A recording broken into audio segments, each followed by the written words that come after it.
ಇಷ್ಟು ಜನ ಇದ್ದೀರಾ, ದಯಮಾಡಿ ನಾನು ಗಾಡಿ ಓಡಿಸ್ಬೇಕಾದ್ರೆ ಅಕ್ಕ ಪಕ್ಕ ಬೈಕ್ಗಳಲ್ಲಿ ಬರ್ಬೇಡ್ರಿ.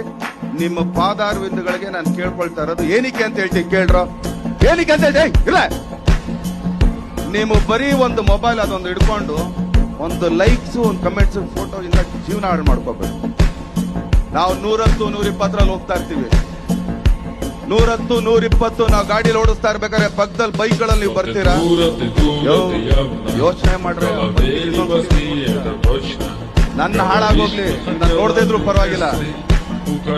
ಮನೇಲಿ ವಯಸ್ಸಾದ ತಂದೆ ತಾಯಿ ಇರ್ತಾರೆ, ಅವಾಗ ಮದುವೆ ಮಾಡ್ಕೊಂಡು ಹೊಸ ಗಂಡ ಹೆಂಡತಿ ಆಗಿರ್ತೀರ, ಇಲ್ಲ ಆಗ್ತಾನೆ ಹುಟ್ಟಿರೋ ಮಗು ಇರುತ್ತೆ. ನಿಮಗೇನಾದ್ರು ಹೆಚ್ಚು ಕಮ್ಮಿ ಆದ್ರೆ ನಿಮ್ಮ ಮನೆಯವರು ಸಾಯೋ ತನಕ ನನ್ನ ದೂಷಿಸ್ತಾರೆ. ಅದು ನಿಮ್ಗೆ ಇಷ್ಟನಾ? ಅದು ನಿಮ್ಗೆ ಇಷ್ಟನಾ? ದಯಮಾಡಿ ಗಾಡಿಗಳ ಪಕ್ಕದಲ್ಲಿ ಬರ್ಬೇಡ್ರಿ.